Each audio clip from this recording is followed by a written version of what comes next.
September 1st, 1943, Rabaul Airfield, New Britain. Lieutenant Commander Saburo Sakai's hand paused over the intelligence report. Sweat ran along the ridge of his cheek, through the scar tissue that marked the wound that had already taken one of his eyes a year earlier. The tent was heavy with humidity and aviation fuel. Outside, the first light of morning gleamed off rows of A6M Zero fighters, the pride of the Imperial Navy. Sakai scanned the pages again and laughed. The Americans had built a new fighter, he read.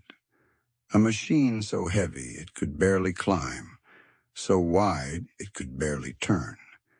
They called it the Hellcat.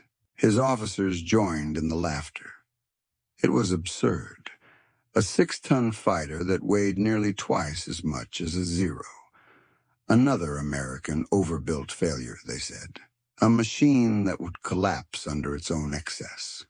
Through the tent flaps, Sakai watched his pilots moving among their silver Zeros, light, elegant, perfectly balanced instruments of air superiority. For 2 years, these aircraft had ruled the Pacific sky. From Pearl Harbor to Darwin, from Singapore to the Solomons, every Allied fighter that rose to meet them had been cut from the sky. The A6M Zero had become myth. It turned tighter, flew farther, climbed faster. The pilots believed it invincible, a machine that merged with its pilot's will. As one ace later wrote, "Flying the Zeros like wearing wings. The aircraft responds to thought, not control." Against it, the Allies had thrown outdated machines, British Hurricanes, American P-40s, Dutch Brewster Buffaloes. None survived long enough to learn from their defeat. To the Japanese, American engineers were artisans of failure. They built their fighters like they built their cars, heavy, armored, cluttered with unnecessary systems, radios, bulletproof glass, thick fuel tanks that slowed them down. The Imperial Navy's confidence in September 1943 was absolute. It wasn't arrogance. It was mathematics. Since December 7th, 1941, the Imperial Japanese Navy Air Service had achieved kill ratios that seemed impossible. At Pearl Harbor, 29 aircraft lost, 347 destroyed. In the Philippines, 7 for 103. Over Darwin, 2 for 30. In less than a year, Japan's air arm had dismantled the British Empire in Asia, crippled the U.S. Pacific Fleet, and swept the skies clear from Burma to Midway. So when reports arrived through neutral channels describing a Grumman F6F Hellcat, the reaction inside the combined fleet headquarters was predictable. Disbelief, dismissal, contempt. The specifications suggested an aircraft that violated every Japanese principle of aerial design. A radial engine, enormous wing loading, heavy armor, thick bulletproof canopy, self-sealing tanks, and 2,400 rounds of ammunition. It was, as one officer remarked, a torpedo bomber pretending to be a fighter. Captain Minoru Genda, architect of Pearl Harbor, reviewed the numbers with a smile that didn't reach his eyes. "The Americans have learned nothing," he said. "This is the continuation of their failed philosophy, replacing skill with machinery." The arithmetic appeared to support him. The Zero's wing loading, 22 pounds per square foot. The Hellcat's, nearly 37. In any turning fight, the American aircraft would be destroyed. The laws of flight were immutable. The light aircraft with the tighter turn always won. No one in that tent could have imagined that within 6 months, those same pilots, laughing over the weight of the Hellcat, would be writing their final letters home. That the flying ox they mocked would erase Japanese naval aviation from the sky. The numbers of domination, once the Empire's proudest weapon, were about to turn against them. What they didn't know was that across the Pacific, a captured Zero and one American test pilot had already rewritten the laws of air combat. By the time the first Hellcat took flight into combat, the laughter in Rabaul would be gone, replaced by the silence of mathematical extinction. For 2 years, the Zero had been the embodiment of Japan's ascendancy, a weapon so advanced that American intelligence analysts initially refused to believe the reports of its existence. The first encounters in 1941 and early 1942 left Allied pilots stunned. Aircraft that climbed like angels and turned like ghosts had appeared over the Pacific. The Mitsubishi A6M Zero could cover distances no Western fighter could attempt, strike with lethal precision, and then vanish back into the blue haze of the ocean horizon. Its range, over 1,900 kilometers, on internal fuel, allowed Japanese pilots to appear where they were never expected. From China to Hawaii, the same silvery wings appeared over burning ships and retreating columns. Allied commanders began to speak of it as something supernatural. Newspapers called it the Dragon of the Pacific, but the magic was the result of ruthless engineering. The Zero's lightness was its secret and its curse. It was built from a revolutionary aluminum alloy, extra superduralumin, a metal so light that it gave the Zero the agility of a dancer. Armor was stripped away. The self-sealing fuel tanks that Western designers considered mandatory were omitted. Even the radio was sometimes removed to save the weight. Everything that did not contribute to performance was discarded. The philosophy was brutally simple. Victory came from maneuverability, not survival. A Zero that turned faster would never be hit. A Zero that was hit did not need armor because its pilot would already be dead. This logic dominated Japanese aircraft design in the late 1930s. Engineers like Jiro Horikoshi, the Zero's chief designer, believed that weight is the enemy of performance. Every gram mattered. A thick cockpit frame could mean death in a turning battle. A heavier fuel tank could mean losing altitude during a climb. The result was a machine so refined it defied contemporary aeronautics. When the war began, the Allies had nothing to match it. The Curtiss P-40, the Brewster Buffalo, the Bell P-39, all were inferior in range, climb, and agility. Even the British Spitfire, when encountered in Southeast Asia, was outturned and outclimbed below 6,000 m. The Zero's twin 20mm cannons and twin 7.7mm machine guns were sufficient to shred any opponent it caught in a sustained turn.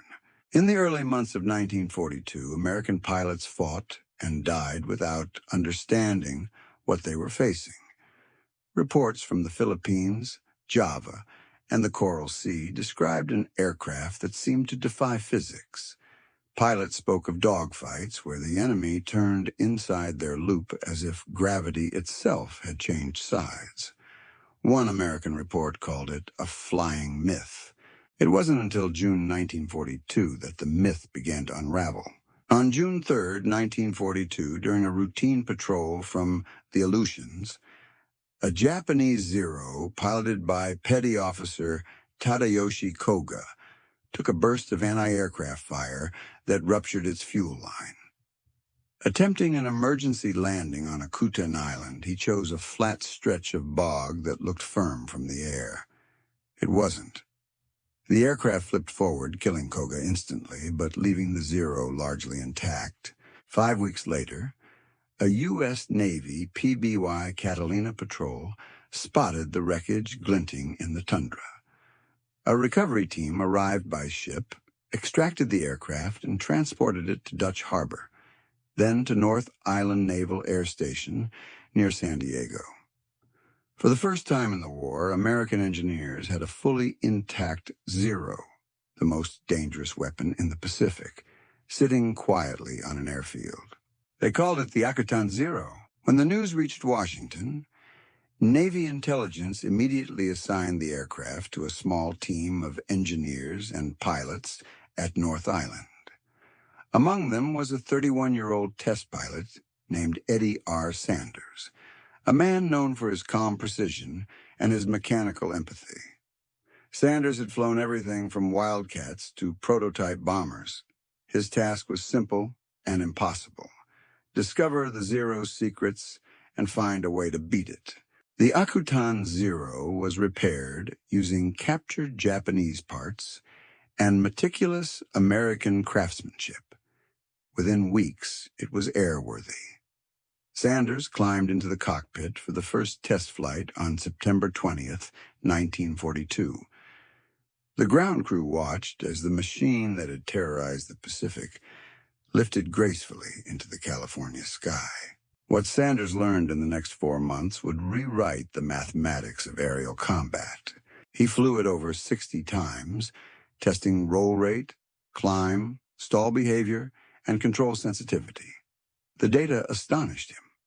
The Zero could outclimb any American fighter below 6,000 mph and could outturn them all at medium speeds. But it had fatal weaknesses. Weaknesses no Japanese pilot had ever mentioned, because they had never been forced to fight outside their strengths. Its controls stiffened at high speed, becoming nearly immovable above 480 km/h. In a dive, it was sluggish and unstable. Its engine lacked a supercharger, starving it of power above 6,000 mph. Its unprotected fuel tanks turned every hit into an inferno. Sanders' report ran over 40 pages. It read less like a test log and more like a manual for defeating an empire. Avoid turning combat, it concluded. Attack from above with speed. The Zero cannot roll rapidly at high velocity. Its climb advantage disappears beyond 5,000 mph. Use the dive, use the vertical, use the engineers at Grumman, already developing a successor to the F6F Wildcat, received the data with quiet urgency. They redesigned their prototype to exploit every weakness Sanders had documented. They thickened the armor, strengthened the wings, mounted a Pratt & Whitney R2800 Double Wasp, the same 18-cylinder radio that powered the Thunderbolt, and gave it 6 50-caliber Browning machine guns. It would be heavier, slower to climb, less graceful. But it would live. By December 1942, the prototype F6F Hellcat was ready for its first flight. Test pilot Bob Hall took it up over Bethpage, New York, and came down with a single sentence: "Gentlemen, this is the one." What followed would transform the balance of the Pacific Air War. The lessons of one captured Zero and one patient test pilot had been forged into steel. Across the ocean, the Imperial Navy still believed that lightness meant victory, that maneuver was mastery, and that the laws of flight were immutable. But air combat was about to enter a new equation, one written not in elegance, but in horsepower, armor, and industrial scale. By the spring of 1943, the first squadrons of F6F Hellcats were rolling out of the Grumman plant at Bethpage. Pilots who had survived the early years of the war strapped into them with something they hadn't felt since 1941, confidence. They didn't know it yet, but the days when the Zero ruled the sky were over. The age of the Hellcat had begun. The Akutan Zero arrived at Naval Air Station North Island under armed guard in the summer of 1942. It was crated like a sacred artifact, wrapped in canvas and mystery. Every rivet, every dented panel, every gauge was examined by engineers who had never before touched an intact Japanese aircraft. To them, it was more than metal. It was a question that had haunted every pilot since Pearl Harbor. What made this machine unstoppable? Commander Frederick M. Trapnell, one of the Navy's most respected test pilots, oversaw the project. But it was Lieutenant Commander Eddie R. Sanders, a methodical and soft-spoken pilot from Illinois, who would fly it. Sanders had the reputation of a man who could feel the air through the stick, who sensed stress through vibration before instruments registered it. He approached the captured fighter not as a trophy, but as a puzzle. To him, understanding it meant survival for thousands of men who would soon fight over the Pacific. The Akutan Zero, factory serial number 4593, had been pieced back together from the wreck found in the Aleutian bogs. Its Japanese markings were painted over with American stars, but its essence remained unaltered. The Nakajima Sakai 12 engine was rebuilt by Navy mechanics, its propeller repaired by hand, its skin polished until it gleamed under the California sun. When Sanders climbed into the cockpit on September 20th, 1942, he was not just taking off, he was entering the mind of his enemy. The Zero lifted from the runway as if the sky itself welcomed it. Sanders circled the base, testing every control surface, every tremor through the airframe. It was astonishingly light. The controls responded instantly, the wings seeming to anticipate movement. "It flies," he wrote in his logbook, "like thought itself." But even in that first flight, the perfection began to fracture. Above 480 km/h, the ailerons stiffened, and by 520, the stick felt welded in place. In a dive, recovery required brute strength. It was not a machine for high speed. It was a dancer that stumbled when forced to run. Over the next 4 months, Sanders flew the Zero 69 times. Each sortie exposed another secret hidden beneath its myth. The aircraft rolled faster to the left than to the right, a quirk of its aileron design. The engine's single-stage supercharger gave it explosive climb below 6,000 meters, but left it gasping above that altitude. Its range was extraordinary, but the price was fragility. Unprotected fuel tanks that ignited with a single hit, no armor behind the pilot, and control cables exposed to the lightest damage. Yet in the slow-speed turning fight, the Zero remained deadly. It could pivot on its wingtip with precision unmatched by any American aircraft. Sanders recorded the numbers that defined its grace and its limits. At 350 km gauge, it rolled at 56 degrees per second. At 480, only 38. Its turn radius measured 182 meters at 4G, a circle so tight no Wildcat or P-40 could hope to follow. The climb rate reached 4,000 feet per minute, up to 4,500 meters, but beyond 6,000, performance fell rapidly as the supercharger failed to compress the thinning air. In a dive, it could reach 480 km/h before control forces froze the stick and the wings began to tremble. Sanders described it simply, "Above that speed, she ceases to be a fighter. She becomes a falling leaf." The report was exhaustive, 40 pages of data that read like an autopsy of perfection. It proved that the Zero's superiority came not from magic, but from a brutal trade, agility purchased with vulnerability. Against unarmored opponents, it was divine. Against disciplined speed, it would die.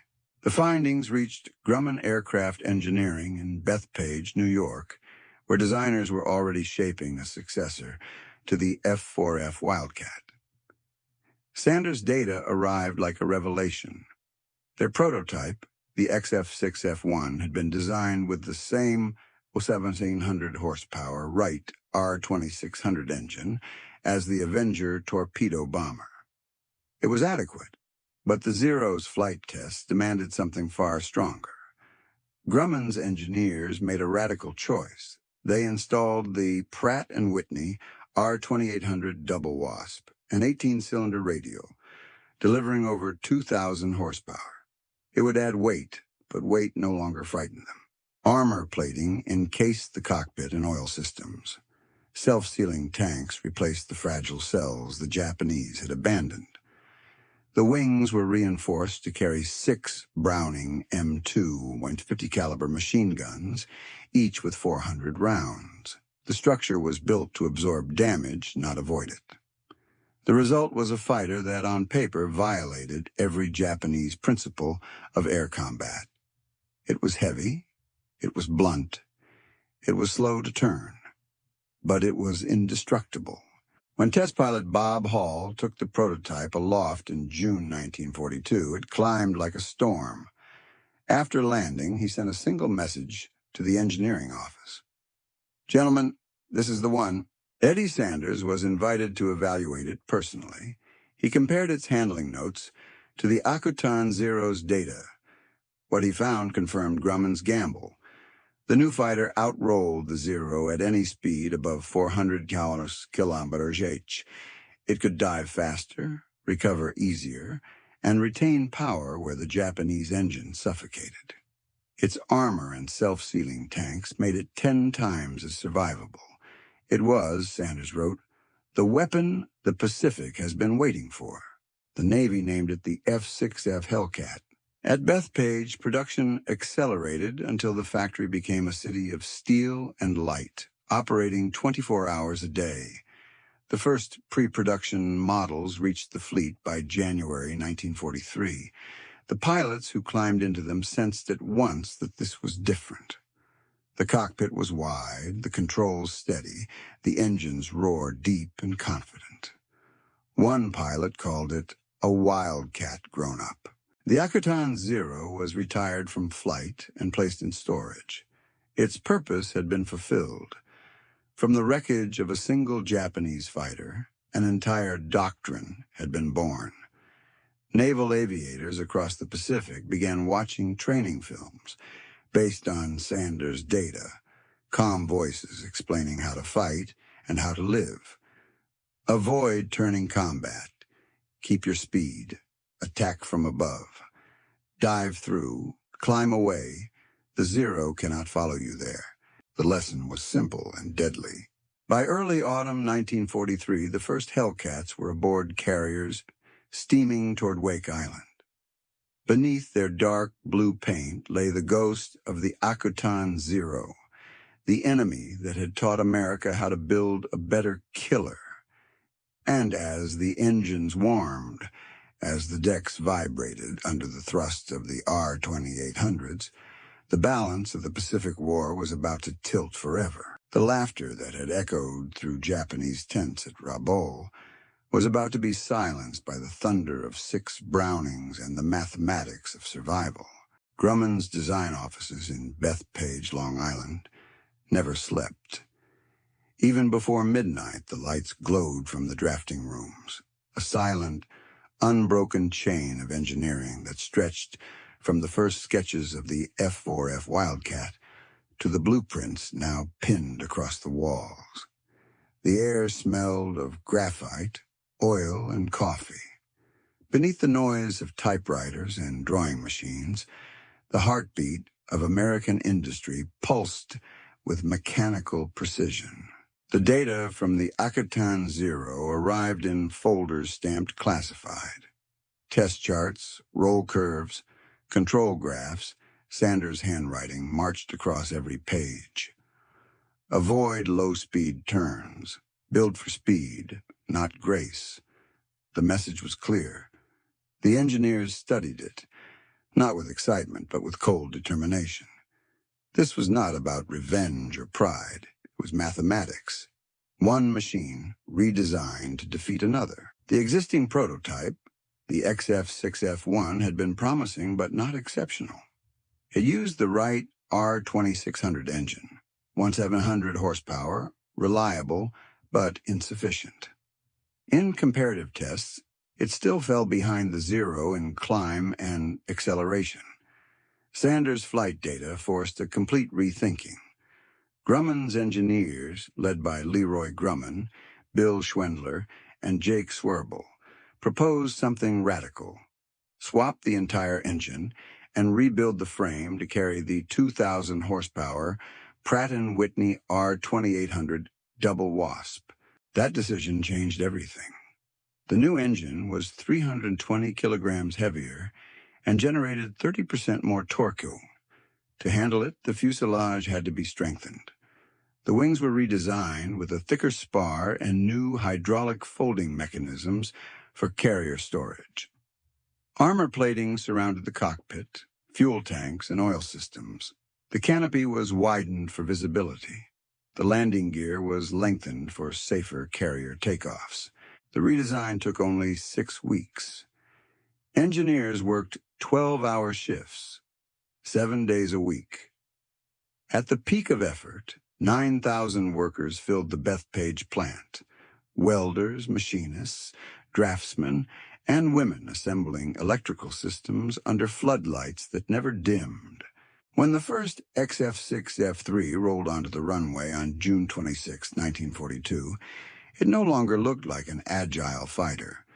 It looked heavy, muscular, an industrial creation with no pretense of beauty.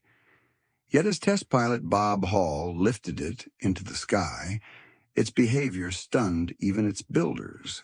The power of the R-2800 made the aircraft climb with the urgency of an explosion. It could reach $6,000 mirror in under 7 minutes, dive at speeds exceeding 640 km/h, and recover without structural failure. The prototype returned to base after 40 minutes. Hall climbed down, his expression unreadable. Then he said only, "This one fights back." The production model followed almost immediately. The F6F Hellcat measured 10.2 millimeters in length, 13 millimeters across the wings, and weighed 5,400 kilo loaded.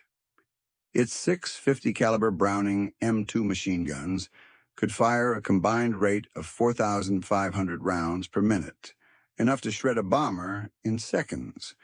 Armor protection added nearly 250 kilo, but gave pilots confidence they had never known before. Even its fuel tanks, lined with self-sealing rubber, could absorb bullets that would have turned the Zero into a torch.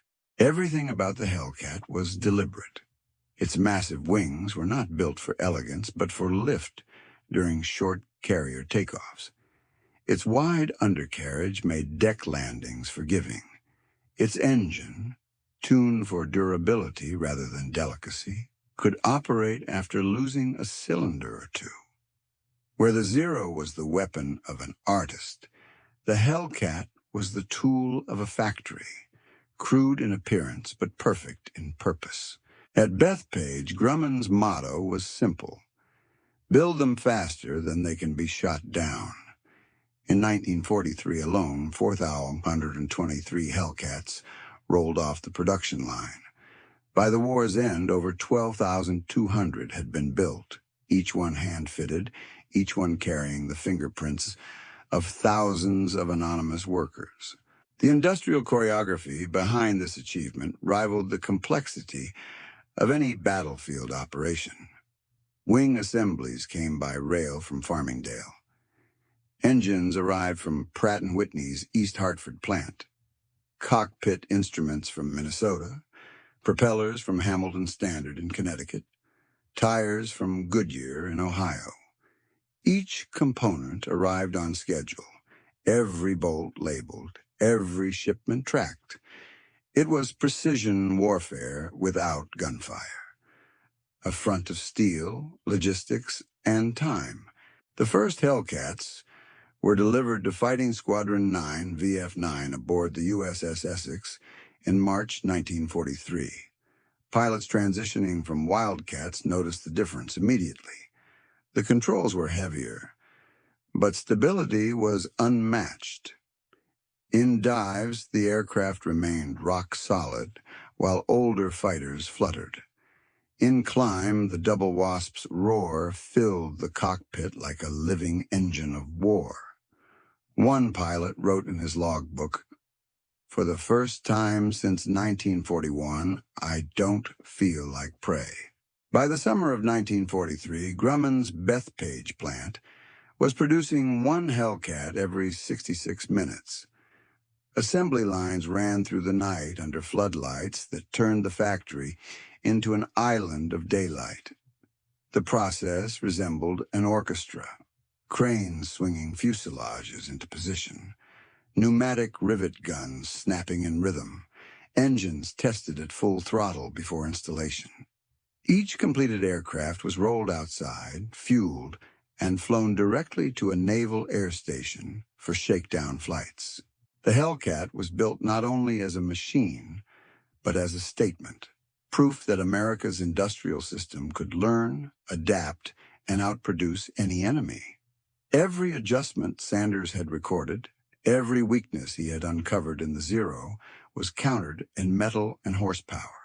The Japanese believed that perfection in combat came from the individual pilot. The Americans had learned that perfection could come from a factory. By September 1943, the first Hellcat squadrons were deployed to the Pacific. On carrier decks, they lined up under the rising sun, blue-gray giants waiting to prove themselves. Below deck, maintenance crews checked every connection, every gauge, every hydraulic line. The roar of the Double Wasp filled the morning air as the first fighters launched from the USS Essex. From the skies above Wake Island came their first trial by fire. It would be the moment when paper, theory, and factory steel met the real test. When the lessons from a crashed Zero in an Alaskan swamp would finally echo across the Pacific. The Hellcat had left the assembly line. Now it was time to enter history. October 5th, 1943. Dawn over the Pacific. The flight decks of the USS Essex and USS Yorktown glowed under the first light as engines rumbled into life. For the first time, squadrons of the new F6F Hellcat stood armed and ready for combat. Below deck, sailors checked ammunition belts, 6 Browning 50s per aircraft, each loaded with armor-piercing incendiary rounds. Above deck, the catapults hissed. The air smelled of oil, sea spray, and inevitability. Their target was Wake Island, a coral fortress that had once symbolized Japanese defiance. The operation was simple on paper: strike, destroy, and withdraw. But for the pilots, it was the first chance to see whether the new machine could survive its baptism of fire. At 0610 hours, the first Hellcats thundered off the decks. Lieutenant Commander Edward Steichen, leading VF-5, climbed through the morning haze toward the island's outer defenses. Below them, anti-aircraft tracers arced upward like threads of red glass. The pilots throttled forward, engines roaring past 2,700 RPM. The Double Wasp's torque pressed them back into their seats, and for the first time, the Zero was not the faster aircraft. Over Wake, they met the enemy. Dozens of A6M Zeros rose from the island's airfield, silver wings glinting in the sun. They attacked as they always had, climbing steeply, banking into tight spirals, expecting the Americans to follow. But this time, the Hellcats didn't turn. They dove. Each attack was a vertical strike, a boom and zoom maneuver refined from Sanders' test data. Hellcats came in from altitude, fired short bursts, then used their momentum to climb back out of reach. The Japanese pilots tried to follow, but their aircraft stiffened in the dive. The Hellcats rolled over, re-entered the fight from above, and repeated the process. Within minutes, the old rhythm of dogfighting, the slow circling ballet of pilot against pilot, was gone. The sky had become geometry and energy. One Japanese report recovered later described the shock of that first encounter. They did not turn. They struck from the sun and vanished. Our advantage disappeared. By the end of the second day, 55 Japanese aircraft had been destroyed. The U.S. Navy lost 5. For the first time since Pearl Harbor, the kill ratio favored America. The pilots returned to their carriers in silence, not cheering, not celebrating. The results spoke for themselves. In the ready rooms, new tactics were born. Pilots studied chalkboards filled with numbers, dive angles, energy retention, turn radii. The thatch weave, first used by Wildcats, was adapted for the faster Hellcat formations. Two aircraft flew in paired defense, weaving across each other's paths to cover blind spots. It turned the sky into a cooperative network rather than a series of duels. Teamwork became doctrine. A Hellcat pilot's strength no longer came from individual maneuver, but from coordination. The SCR 522 radio sets in their cockpits, tuned to shared frequencies, allowed precise command and response. Wingmen no longer guessed. They spoke, they warned, they attacked as one. The first reports filtering back to Washington stunned even the designers. The Hellcat had not merely matched the Zero, it had erased its advantages. In November 1943, the carriers struck again, this time at the Gilbert Islands, during the invasion of Tarawa. By then, the Navy had refined its playbook. Radar aboard the carriers detected incoming raids up to 160 kilometers away. Controllers vectored Hellcats toward enemy formations before they were even visible. The pilots called it guided interception. The Japanese called it impossible. During one of these engagements, Ensign James French of VF-16 recorded in his logbook, "Two Zeros dove out of a cloud at 1 o'clock high, broke right and climbed. Caught them at 5,000 feet. Both turned inside. I held speed at 520 km/h. They could not follow.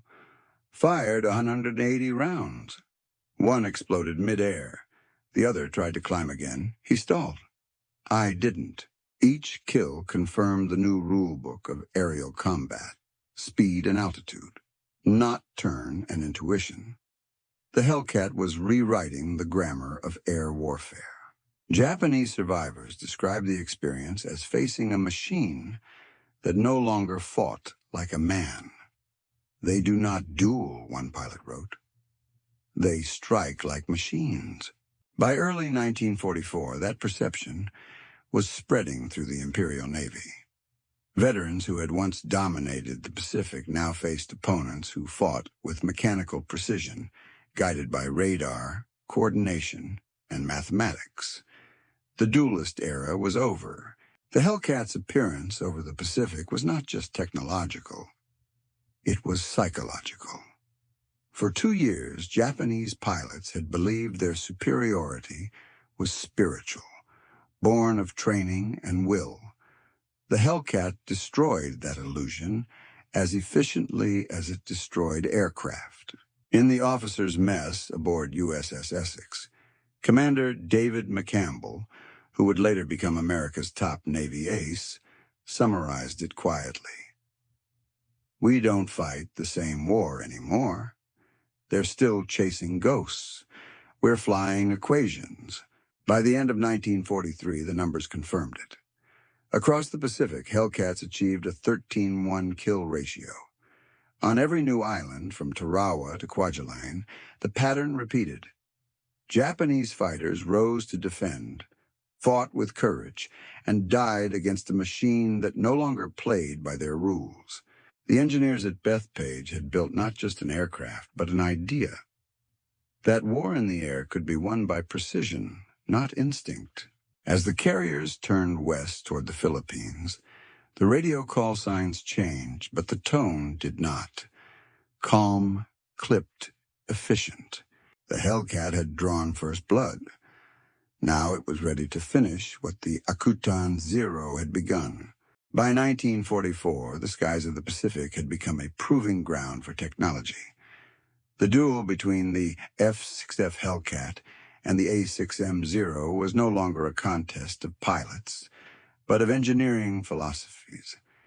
Each machine represented an entire civilization's approach to war. One built upon discipline and endurance, the other on instinct and faith. And slowly and visibly, the numbers were tilting toward the machine. The most immediate difference was firepower. The Zero carried two 20mm cannons and two 7.7mm machine guns, light, accurate, and sufficient when facing unarmored opponents. But against the Hellcat's 6 Browning M2s, each firing 750 rounds per minute, they were hopelessly outmatched. A 1-second burst from a Hellcat hurled nearly half a kilogram of lead every tenth of a second. The combined impact energy of its 50 caliber shells exceeded that of a small artillery piece. In gunnery tests, a Hellcat could disintegrate a Zero with a single 2-second burst from 200 miles away. Each gun was harmonized at 275 meters, forming a lethal cone of fire that shredded anything caught within it. Japanese pilots later described the sight of those converging tracers as a white wall that never missed. Then there was protection. The Hellcat's armor plate added over 250 kilos to its mass, but it turned survivability into a mathematical advantage. Its cockpit was shielded by 38 millimeters of steel and bulletproof glass, its fuel tanks lined with layers of vulcanized rubber that swelled upon contact with gasoline, sealing bullet holes within seconds. In contrast, the Zero's tanks were little more than aluminum bladders. One tracer round could ignite them. Japanese pilots carried silk scarves, not for vanity, but to cover their faces against the flames if they were hit. In one after-action report from VF-15 aboard the USS Essex, Lieutenant Commander David McCampbell described returning to base with 179 holes in his Hellcat. Hydraulic lines severed, armor dented, canopy cracked, but the aircraft landed safely. A Zero under the same fire would have vanished in an orange flash. The disparity in communication was equally decisive. Every Hellcat carried an SCR 522 radio with crystal-controlled frequency stability. Pilots could coordinate attacks with wingmen, interceptors, and ships hundreds of kilometers away. They received radar vectors directly from carriers equipped with SK and SG systems capable of detecting incoming formations at 160 kilometers. The result was coordination so seamless that Japanese observers believed the Americans were using telepathic signals. Japanese aircraft had radios, but only in theory. Most were unreliable, short-ranged, and often removed to save weight. Pilots relied on hand signals or wing waggles to communicate, a primitive ritual in a war increasingly dominated by electronics. Even elite units, like the Tainan Air Group, suffered from chronic radio failure. One pilot later admitted, "In combat, we were often alone even when surrounded by our comrades." The radar advantage reshaped the tempo of war. Carrier-based controllers guided Hellcats toward incoming raids long before the enemy could see them. Using radio vectors, squadrons climbed into position, forming altitude layers that trapped the Japanese formations like a closing net. When contact was made, the battle was already lost. At night, the gap widened further. American ships used radar-directed flak and fighter interceptions. Japanese forces relied on spotlights and guesswork. By 1944, the U.S. Navy's combat information centers functioned like primitive computers, collecting radar data, plotting altitude, course, and speed, and assigning interceptors with mathematical precision. Behind every pilot in the Pacific, there was now an invisible army of engineers, operators, and mathematicians. The Japanese had none. The training pipeline told the rest of the story. In 1941, Japan had fielded perhaps the finest naval aviators in the world, men who had trained for years, often flying hundreds of hours before entering combat. By 1944, that system had collapsed under the weight of losses. A Zero pilot captured after the Battle of the Philippine Sea revealed he had just 150 hours of total flight time. His American counterpart averaged 400. The Hellcat's controls were forgiving, allowing young pilots to survive their first mistakes. The Zero was not. It demanded perfection, and by 1944, perfection was extinct. A Japanese officer wrote in his diary during the Mariana Campaign, "Our new pilots can take off and land, but they do not understand combat. They climb when they should dive. They die before they learn." Technology had become doctrine. The U.S. Navy's training manuals, revised in early 1944, emphasized energy fighting, radar coordination, and altitude advantage. Pilots were no longer hunters in the romantic sense. They were operators in a calculated system. The Hellcat had become not just an aircraft, but a node in a network, the first hint of what the next generation would call network-centric warfare. Even the Hellcat's construction mirrored this philosophy. Each aircraft shared 95% parts compatibility with every other model. A wing from one could bolt directly onto another. Maintenance crews could replace engines in under 4 hours. In combat zones like Guam and Saipan, repair tents became assembly lines, keeping squadrons airworthy around the clock. The Japanese, short of spares and transport, were forced to abandon damaged aircraft in the jungle. Fuel was another silent weapon. The R-2800 engine was designed for 100-octane Avigus, refined in massive American plants. It gave consistent, explosive power output. Japanese Zeros, dependent on lower-grade fuel synthesized from tar and alcohol, suffered from detonation and loss of horsepower. The difference in fuel quality alone added 10 to 15% more thrust to the Hellcat's engine. The cumulative effect was devastating. On paper, the Zero still turned faster. In practice, it could no longer reach the fight on its own terms. The Hellcat dictated the altitude, the angle, and the moment of engagement. When it attacked, it did so unseen, guided by radar and coordination. When it left, it did so without losses. By the spring of 1944, the technological gap had become unbridgeable. The Hellcat was not a better dogfighter. It was a better system. Every screw and circuit represented a nation's industrial strength and scientific depth. Every radio call, every radar sweep, every drop of high-octane fuel was a link in the chain that bound human skill to mechanical precision. The Zero's era of instinct was over. The Hellcat's era of calculation had begun, and soon that precision would reach its ultimate expression in the vast, measured slaughter that history would remember as the Great Marianas Turkey Shoot. By mid-1944, the Pacific Ocean had turned into a vast arena of machines.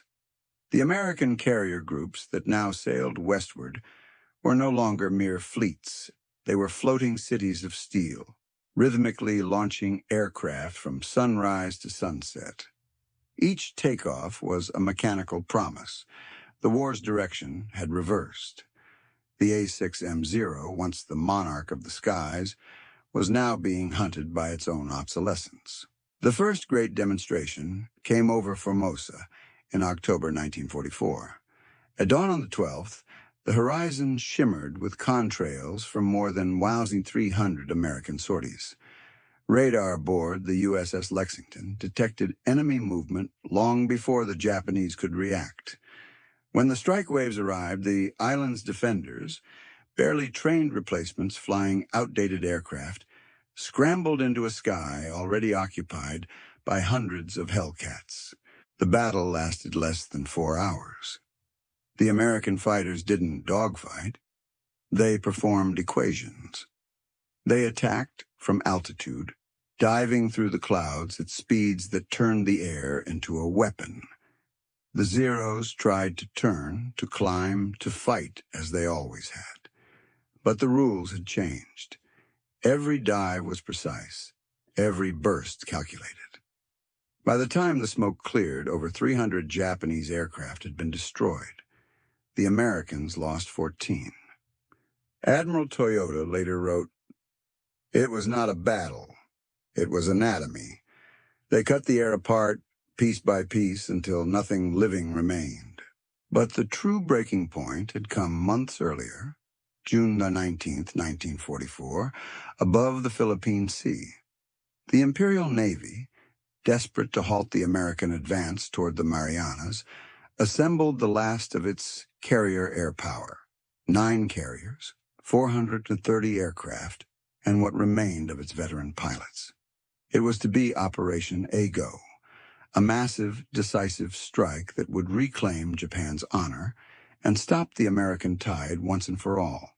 The U.S. Navy's Task Force 58 waited. 15 carriers, 900 aircraft, and the most advanced radar systems ever deployed at sea stood ready. At dawn, radar pickets detected the first Japanese wave, 440 kilometers west of Guam. For the first time in history, a battle would begin long before either side could see the other. Controllers aboard the USS Lexington vectored Hellcat squadrons toward the incoming blips with surgical calm. Pilots knew their headings, altitudes, and intercept times to the second. When the Japanese formations appeared, they met not chaos, but choreography. Hellcats descended from the sun in disciplined layers, each pair executing the thatch weave perfected months earlier. They did not chase. They struck and withdrew. Their 650 caliber guns tore through the lightly built Zeros and Jills before the Japanese could fire a single round. In the first engagement alone, more than 100 enemy aircraft vanished into the sea. The Japanese pilots never recovered their rhythm. Their radios crackled with static, their formations dissolved in confusion. One survivor later wrote, "We saw no dogfights, only death from invisible directions." The second and third attack waves met the same fate. Radar spotted them at range, controllers dispatched interceptors in perfect timing, and the sea below glittered with burning wreckage. Even the most skilled Japanese aces, men who had fought since China, were outflown, outnumbered, and outthought. The Americans called it efficient. The Japanese called it impossible. When the day finally ended, the statistics spoke with mechanical finality. The Imperial Navy had lost 346 aircraft. The U.S. Navy had lost 30.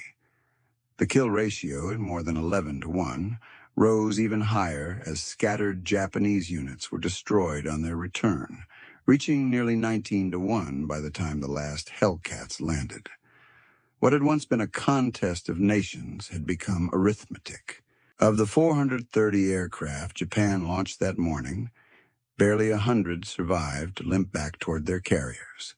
Many ditched in the ocean when their decks were gone, fuel spent, and radios silent. The few carriers that escaped returned to port empty, their flight decks barren. The Imperial Navy had lost not only planes, but pilots, the last trained generation of flyers who remembered Pearl Harbor, Coral Sea, and Midway. From that day onward, the Zero was no longer a weapon. It was a relic. Its agility meant nothing against radar vectors and coordinated attacks.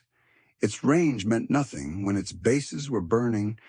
Even its legend, that aura of invincibility that had carried Japan through 1942, evaporated in the cold efficiency of Hellcat formations. Lieutenant Commander David McCampbell, commander of Air Group 15 aboard USS Essex, later summarized the transformation. They still fought bravely, but bravery no longer mattered. They were flying courage against industry. McCampbell would shoot down 9 aircraft in a single mission and land with just 2 rounds left. He was not proud. He was exhausted. In Tokyo, reports from the front arrived without comment. Staff officers read them in silence. There was no longer talk of victory, only of time. Production figures told the truth no speech could hide.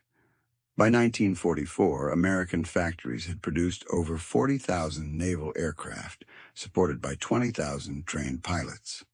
Japan had managed fewer than 5,000, many without radios or adequate training hours. The Great Marianas Turkey Shoot was more than a battle. It was the death of a doctrine. Japan had entered the war believing that skill and spirit could overcome machinery and mass. The Pacific skies in 1944 proved otherwise. Every Zero shot down was another lesson in industrial arithmetic. One nation measuring victory in honor, the other in horsepower, logistics, and radar range.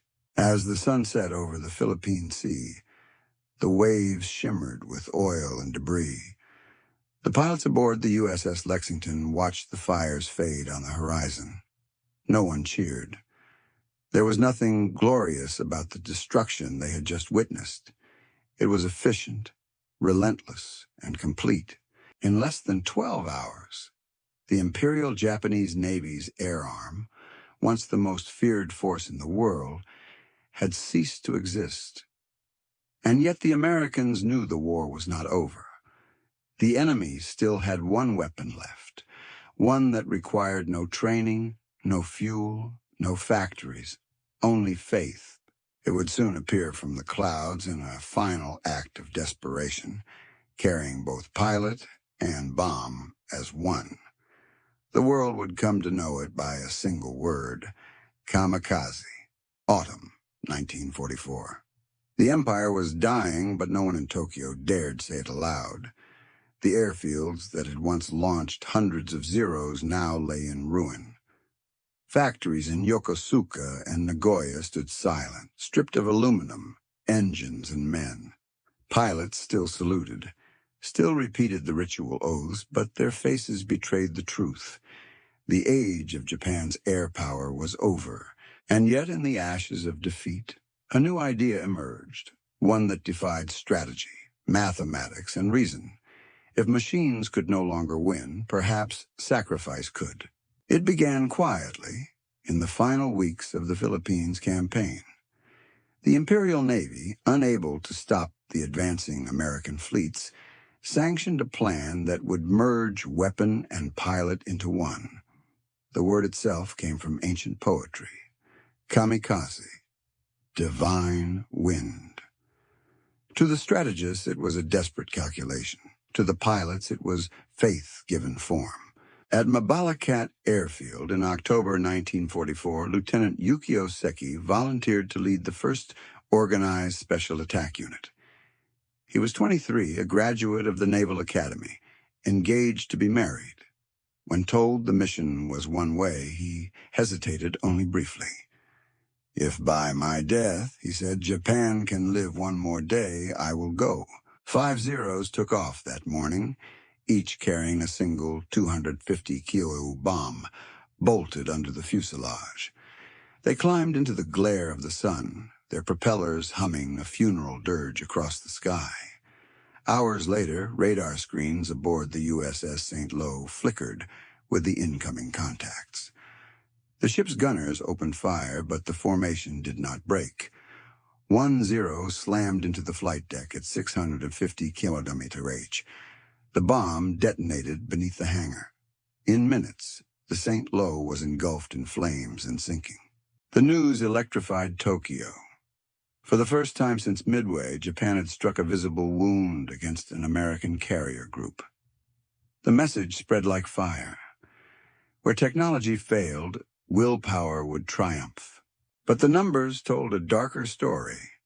For every American ship damaged, dozens of pilots died.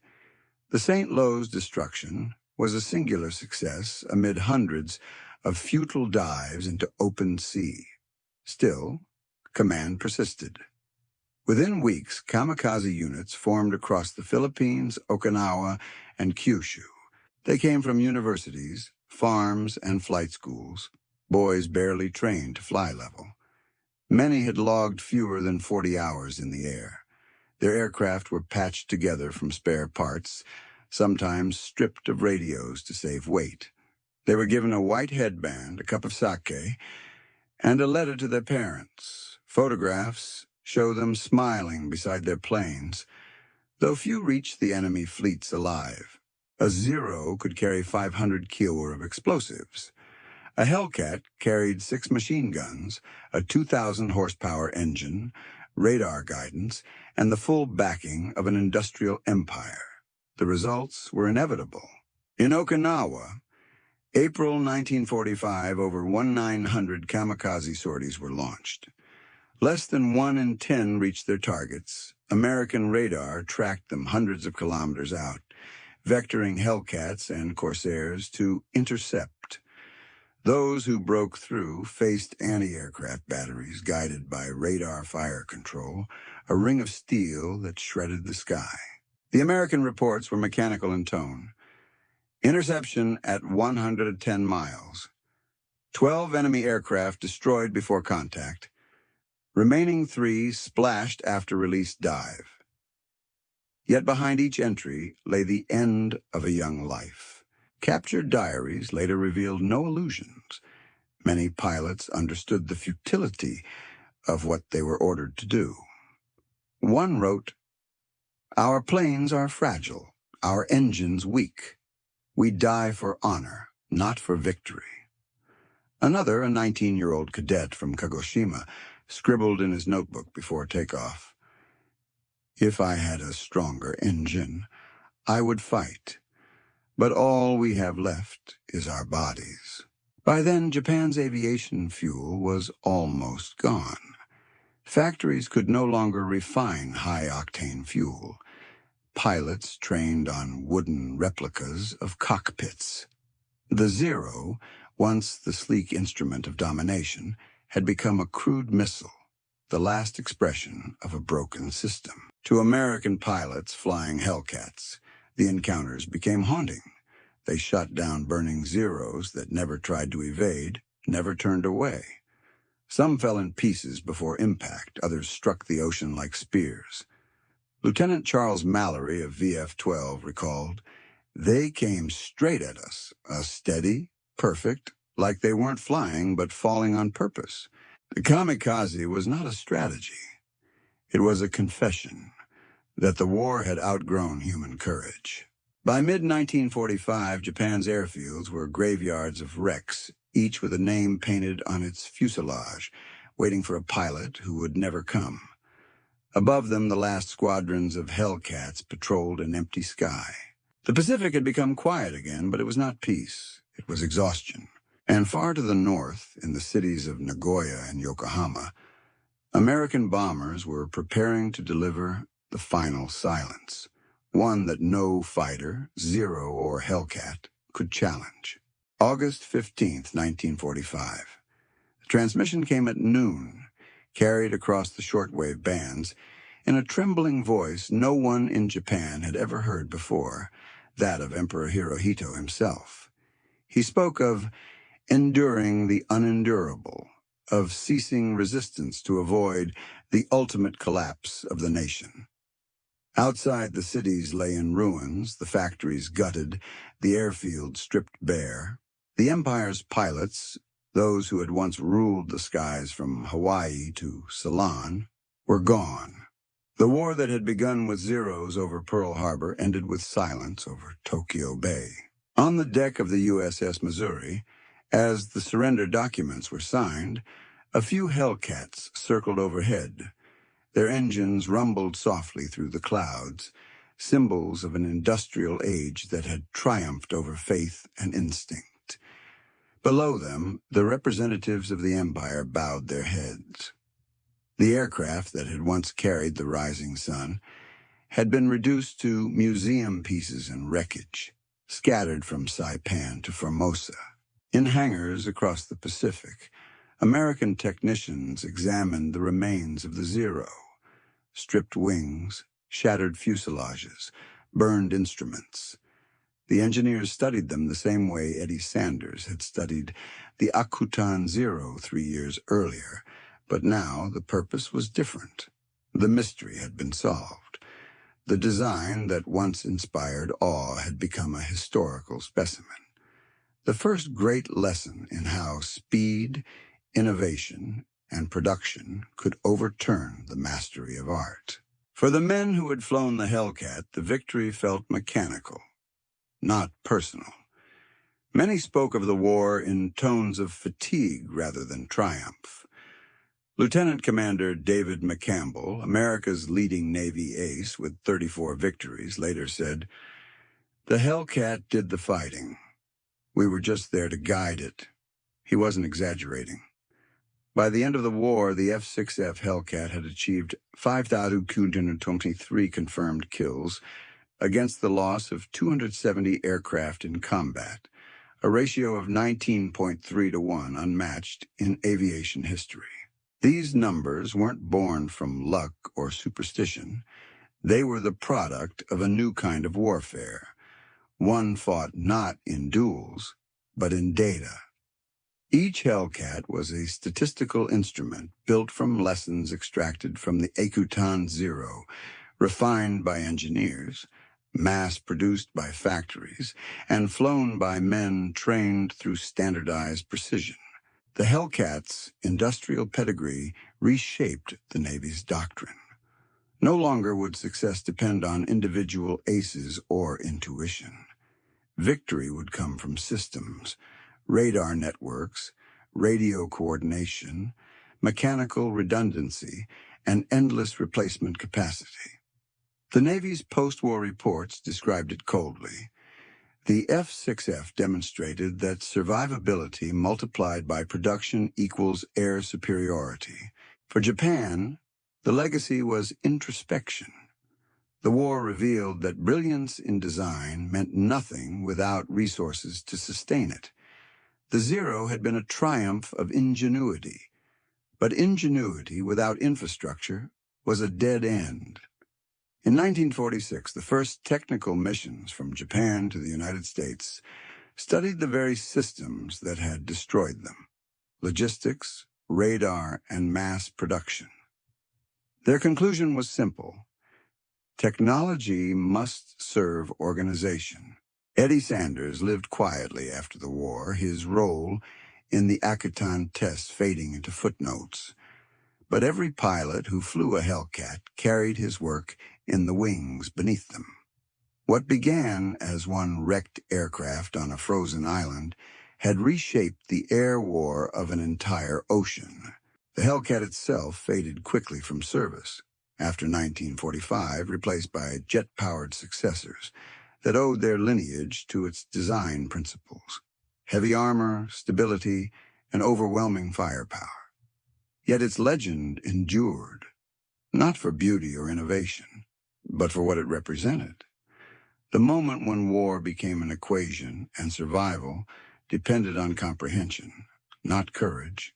At the National Naval Aviation Museum in Pensacola, a restored F6F Hellcat sits beneath dim light.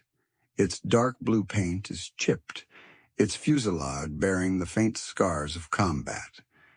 Nearby, in a glass case, rests a small placard describing the Akutan Zero, the wreck that taught America how to win the Pacific. The irony is perfect. One machine, born in secrecy and arrogance, created its own destroyer.